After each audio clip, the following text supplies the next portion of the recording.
Magandang umaga, tanghali o magandang gabi sa ating lahat.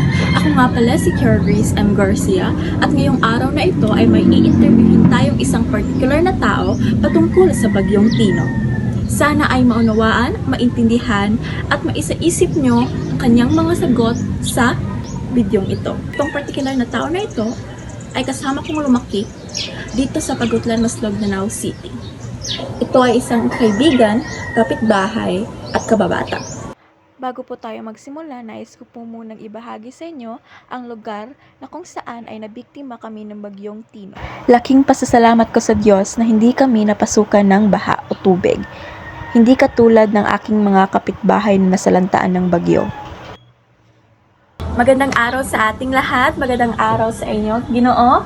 Ako nga pala si Garcia Grace at ngayon ay i-interviewin kita patungkol sa Bagyong Tino. Okay lang ba? Okay, ngayon ay magsimula na tayo. Ano ang iyong pangalan, edad, at taga saan ka? Ako dahil si Mark Eronim Igot, taga Pagutlan, Maslog, Danao City, and nami karon nagstay diri sa Pagutlan and Parawan compound, then nag-abang na sudmi din. Ano ang mga paghahanda na inyong ginawa upang noong nalaman mo na may paparating na bagyo? Kuan, ang gibuhat to the day before nagbagyo kay set aside na mga sanina mong gipambutang sa hidaanan, which is kay kuan man at that time nakaibaw naman mi nga kanang kusog yun ang bagyo, din kanang naasay chance nga magbaha, which is nagbaha yun pagkaugma. So mo to mong gibuhat nga mga sanina kaya mga gipang saka sa country niya labaw na mga itoy usa na may isa ka itoy din mo siyang gisaka sa country. Okay, thank you. Noong nanalasa ang Bagyong Tino, ano ang pangyayaring na inyong naranasan? Kuan, at first kay abi na mo siya kusog ra siyang hangin. So nagtuumi nga dili mabaka, pero sa mga arenas, di ba, kay kadlawon man to na sa ang katong Tino, then at first kay abi ra gid na moghangin ra siya nya hinay nga uwan, pero dugay man day kay nahuman ang uwan, which is nakabaha gid diri sa mua, then dugay sa kay ni kuan ang baha ni hupa ang baha mo to ang gingan niya. Kaya mga iro kay naara sa mga hidaanan, din ang mga sanina kay naara sa hidaanan. Then amo anang ginakita mga things, mga documents mosud to niya. Mga abe ang na experience pare kay burnt out, blackout sa tanang kuan tarang city, especially sa Danao kay burn out gid siya. Mo to kay suga niya nagbaha. Mura lang siya audit, no, pero ang audit kay hangin lang to. Mas kusog ang hangin sa audit, din ang sa diri sa kanang sa Tino kay mas hinay ang hangin pero daghan ang tubig, ang kusog ang tubig. Okay, pang-apat. Pagkatapos ng bagyo, ano ang inyong ginawa upang makabangon sa trahedya? Kuan, una gyud kay nalimpyo is balay kay nabahaan man din nailapok sa sulod ba. So paghuman na to mga 2 days after kay mo to nangitan mo yung trabaho kay mama dili pa sa wala pa sa nag-start ang trabaho kay lagi sa sabang mo trabaho ko mama sa sabang kay kanang kuan man na burnout pa sad, so nya laundry shop man yang itrabahoan din. Wa pa may kuryente mo to nangita ko ag kanang sideline lang sa para namin makaon-kaon.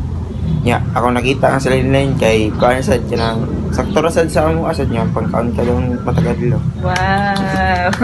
Panglima, mayroon bang tulong na naibigay sa inyo ang gobyerno para sa inyong pagsisimula? Oo, naa siya pero like kanang gamay ra bitaw, pero feel na ko para sa mga kay sakto naman sa to labaw naka Frasco din napud sa Danao kanang Danao City government nya kanang free nga tubig, din mga dilata nga bisan ginagmay na lang ba niya mga naibugas na sa may daghan bugas nga nakuha. So mo to Kami sad, daghan sa may bugas.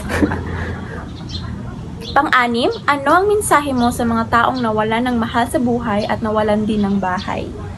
kuan lang akong masulti sila kay heads up lang kay tanang problema maabot mo ginasa to bisan mawad-an tay kanang mga igsoon or mga kinsa nga part sa tong pamilya kaya kuan sad sa mga nawad og balik kay kanang manikamot lang og balik nga makapatukod og balik, then kanang mulaban lang si patas nga kuan dili na magbinuang sa ubang tao. Yes.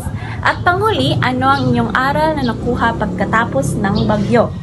Ang last na konse sa kay ang aral ang pananay naton anato ang bagyo kay dapat be prepared kita dili pareha sa ubang mata nga katugon sa proper sa Danao kay like ana sila nang evacuate pag ang baha kay ni taas naman lagyo na kayo niya abot na sa tagal natoy katong sa may Kambyuhan dapit kay kuan akong mga cousin kay taga kuan man taga Kambyuhan din ilaha wala pa sila nang evacuate pagka kanang a day before so ato na sila na evacuate kanang nagsugot nagbagyo na ba din taas na ang tubig mo to ilaha kay ilahang balay kay guba sa didto nya ilang ang katong una sila na evacuate kay ang tubig sa ngadto sa Kambyuhan sa ilaha sa amua kay kuan man kanang pagaliog na ba ya maglisod na ang mga tao dito nya napod may napod kay kanang kaila namatay sa pangadro ng lumos atong pagbagi so mga kumaingon guys kanang dapat be prepared lang kita nya mapatuo ta sa mga